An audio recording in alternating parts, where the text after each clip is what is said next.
Lo que más necesita la iglesia, hermanos y hermanas, es el poder del Espíritu de Dios. Eso es lo que necesitamos. No necesitamos más métodos. No necesitamos estar peleando sobre si debemos ordenar mujeres o no. No debemos estar peleando sobre si debemos usar joyas o no. Porque cuando tendremos el Espíritu, las joyas saldrán volando.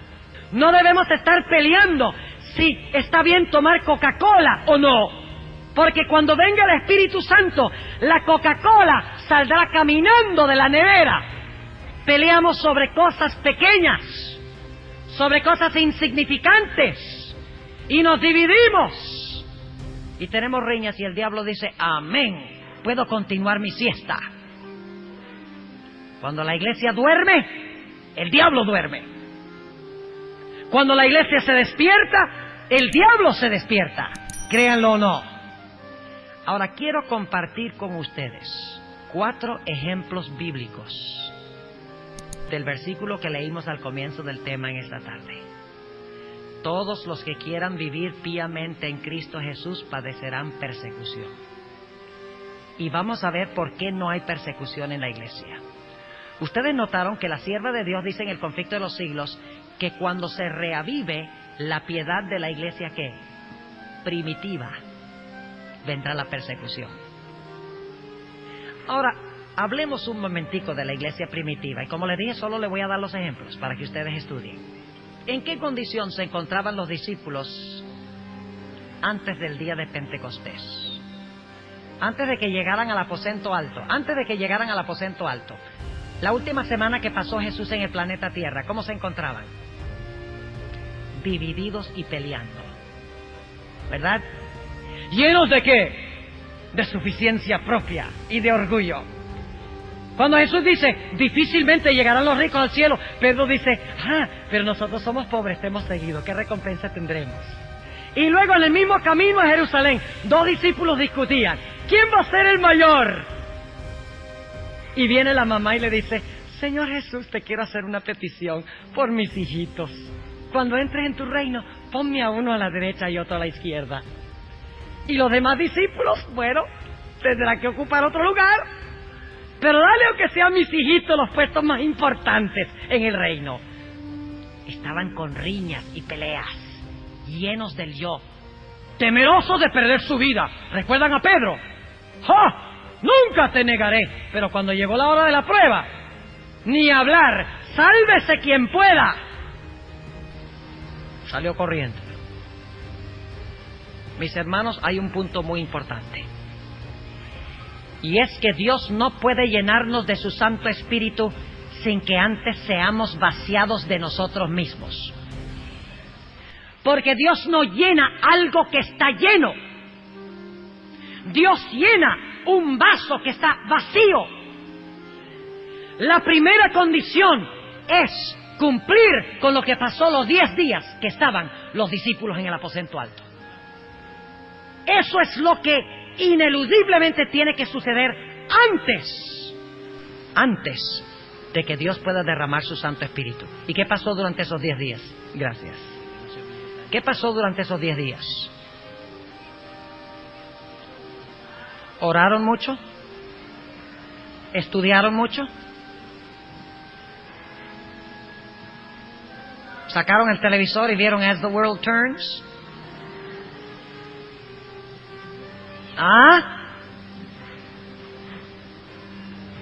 ¿Qué hicieron? Fueron completamente vaciados del yo. Tan vaciados que ya las posesiones que tenían las regalaban.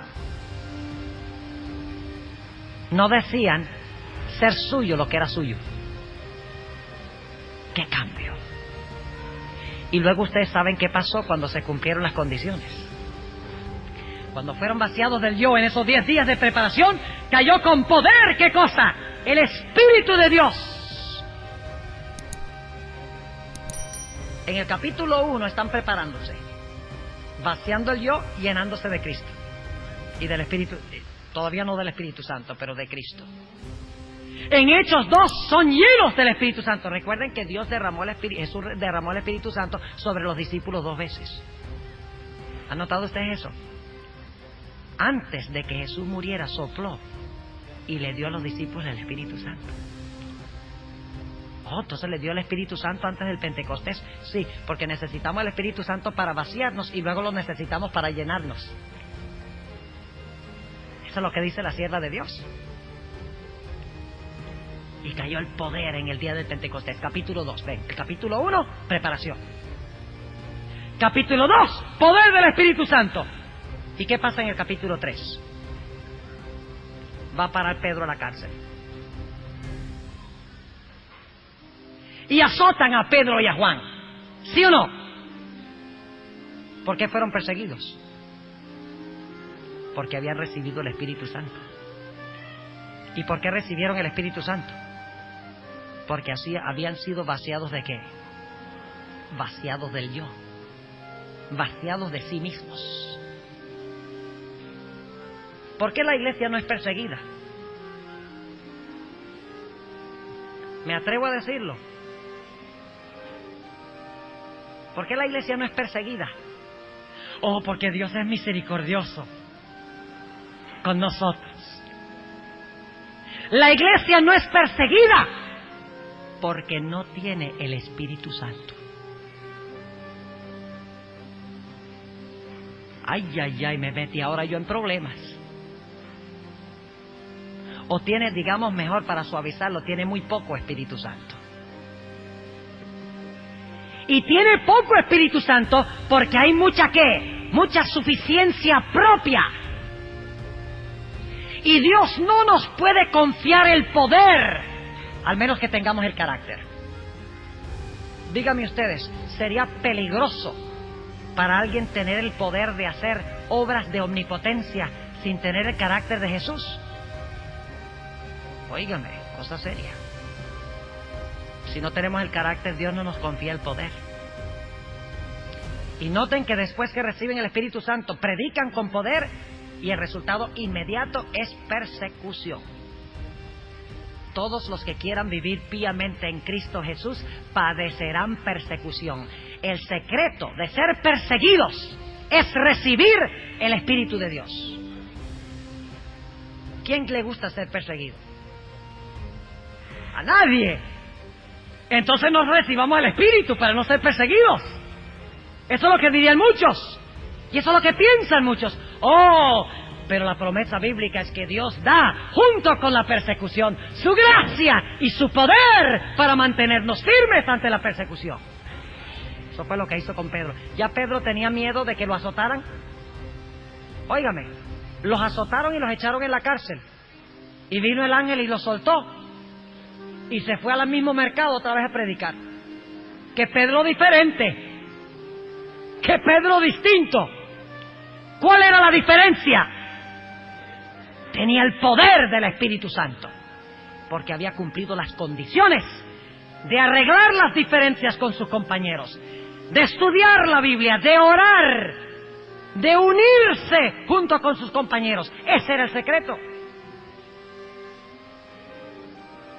¿Por qué no ha caído la lluvia tardía? Porque no hemos recibido la lluvia temprana. Ahí están los, sí, ahí está, y no digo eso en broma. Ahí están los dos derramamientos del Espíritu que Cristo hizo con sus apóstoles. Sopló sobre ellos su Espíritu, la lluvia temprana que ayuda a expulsar el pecado. Y una vez expulsado el pecado, viene el poder que llena el vacío con el poder del Espíritu Santo sin límite alguno.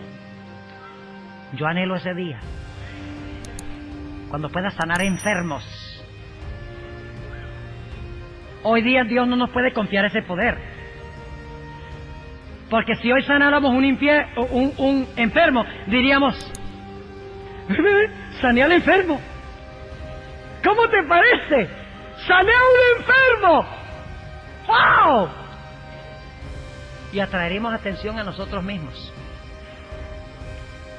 Cuando estemos dispuestos de darle toda la gloria a Dios, Dios derramará su Espíritu y nos confiará su poder. Pero tenemos que cumplir las condiciones.